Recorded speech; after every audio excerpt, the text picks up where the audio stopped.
நம்ம சேனலை first time பார்க்குறீங்க அப்படின்னா சப்ஸ்கிரைப் பண்ணிவிட்டு பாருங்கள். வாங்க வீடியோக்குள்ளே போகலாம். இப்போ நம்ம இந்த வீடியோவில் என்ன பார்க்க போகிறோன்றதை நான் ஆல்ரெடி முன்னாடியே சொல்லிட்டேன். எக்ஸாமுக்கு போகிறீங்க அப்படின்னா என்னெல்லாம் எடுத்துகிட்டு போகணும். ஃபஸ்ட்டு எக்ஸாம் ஹாலுக்குள்ளே நீங்கள் உள்ளே போகும்போது ஒரு pen, pencil, eraser, sharpener, scale இது கம்பல்சரி நீங்கள் உள்ளே எடுத்துகிட்டு போகணும். நீங்கள் கொண்டு வரக்கூடிய விஷயத்தில் ரொம்ப முக்கியமான ஒரு விஷயம் ஹால் டிக்கெட், உங்களுடைய ஐடி ப்ரூஃப்க்கு நமக்கு ஃபோட்டோவோடு இருக்கக்கூடிய ஒரு ஐடி ப்ரூஃப் என்ன அப்படின்னா ஆதார் கார்டு தான் நம்ம அதிகபட்சம் கொடுத்துருப்போம். ஸோ ஆதார் கார்டு நீங்கள் ஒரிஜினல் எடுத்து வச்சுக்கோங்க. அப்போது நாங்கள் கொடுத்த ஹால் டிக்கெட் ப்ளஸ் அந்த ஆதார் கார்டு கண்டிப்பாக உள்ளே அலோவ் பண்ணுறதுக்கு ஒரிஜினல் ரெக்கார்டு இருந்தால் தான் உள்ளே அலோவ் பண்ணுவாங்க. ஒரிஜினல் ரெக்கார்டு அப்படிங்கிறது இப்போயும் நான் சொல்கிறேன். ஆதார் கார்டு ஒரிஜினல் வச்சுக்கோங்க, ஹால் டிக்கெட் எடுத்துக்கோங்க, பென்னு, பென்சில், எப்போதும் போல் ஸ்கேல், எரேசர் எல்லாமே வச்சுக்கோங்க. ஓகேங்களா? இதை எடுத்துகிட்டு தான் உள்ளே போவீங்க. உள்ளே இதெல்லாம் அலோவ் பண்ண மாட்டாங்க அப்படின்னா மொபைல் எடுத்துகிட்டு போக அலோவ் பண்ண மாட்டாங்க, டிஜிட்டல் வாட்ச் அலோவ் பண்ண மாட்டாங்க. நார்மல் வாட்ச் நீங்கள் கட்டிக்கலாம். நெக்ஸ்ட் டே எக்ஸாம் ஹாலுக்குள்ளே போயிடுறீங்க. எக்ஸாம் ஹாலுக்குள்ளே போன உடனே ரொம்ப பயமாக பதட்டமாக இருக்க தான் செய்யும். நாம் அதெல்லாம் பயப்படாமல் நம்ம இன்ஸ்டியூட்டில் எப்படி கேஷுவலாக உட்காந்துருப்போம், நம்ம சுற்றி இருக்கவங்களும் நம்ம ஃப்ரெண்ட்ஸ் பாதி பேர் உட்காந்துருப்பாங்க.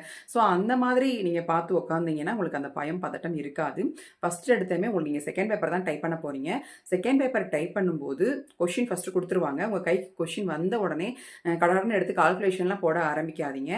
ஃபஸ்ட்டு இந்த கொஷினில் என்னெல்லாம் டிரான்ஸ்லேட் கொடுத்துருக்காங்க, என்னெல்லாம் நம்ம சேஞ்ச் பண்ணணும், எதெல்லாம் கேப்ஸில் அடிக்கணும், என்ன பண்ணியிருக்காங்க அப்படின்றத உடவை நீங்கள் ரீட் பண்ணிடுங்க. ஃபஸ்ட்டு ஸ்டேட்மெண்ட்டை பாருங்கள். ஸ்டேட்மெண்ட்டை நல்லா பார்த்தது எனக்கு புரியுது அப்படின்னு சொன்னால் நீங்கள் கால்குலேஷன் போட ஆரம்பிக்கலாம். இல்லை வர சூப்பர்வைசர் வந்து கால்குலேஷன் போடக்கூடாது அப்படின்னு சொன்னாங்கன்னா திருப்பி லெட்டரை வந்து நீங்கள் ரீட் பண்ணுங்கள்.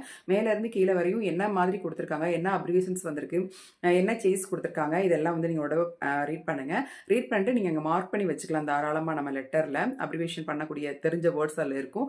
அதை வந்து பக்கத்துலேயே கூட நீங்கள் மார்க் பண்ணி வச்சுக்கலாம், எழுதி வச்சுக்கலாம்.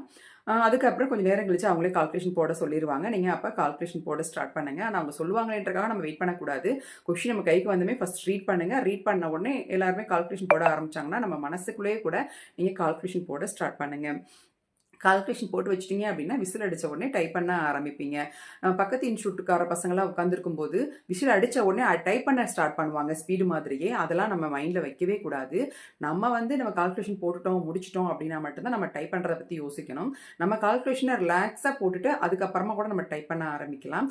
முதல் ஸ்டேட்மெண்ட்டை ஒரு தடவை கால்குலேஷன் போட்டு திருப்பி ஒரு தடவை செக் பண்ணிவிட்டு நம்ம போட்ட கால்குலேஷன் கரெக்டாக தான் இருக்கா அப்படின்னு சொல்லி செக் பண்ணிக்கோங்க. செக் பண்ணிட்டு அதுக்கப்புறம் நீங்கள் டைப் பண்ண ஆரம்பிங்க. கண்டிப்பாக அதில் 50 மார்க் இருக்குது. ஓகேங்களா? அதுக்கப்புறம் லெட்டர் நீங்கள் டைப் பண்ண ஆரம்பிக்கலாம். விசில் அடித்ததுலேருந்து தான் உங்களுக்கு 45 மினிட்ஸ் வரும். கொஷின் கைக்கு வந்ததுலேருந்து கிடையாது. நாம் எங்கள் இன்ஸ்டியூட் என்ன ட்ரைனிங் கொடுத்துருந்தோம் அப்படின்னா கொஷின் கைக்கு வந்ததுமே நம்ம வந்து டைம் வைக்க ஸ்டார்ட் பண்ணிடுவோம். அங்கே வந்து அப்படி இருக்காது. கொஷின் முன்னாடி வந்துடும். அதுக்கப்புறம் டைப் பண்ணுறதுக்கு தான் வந்து என்ன பண்ணுவாங்கன்னா விசில் அடிப்பாங்க.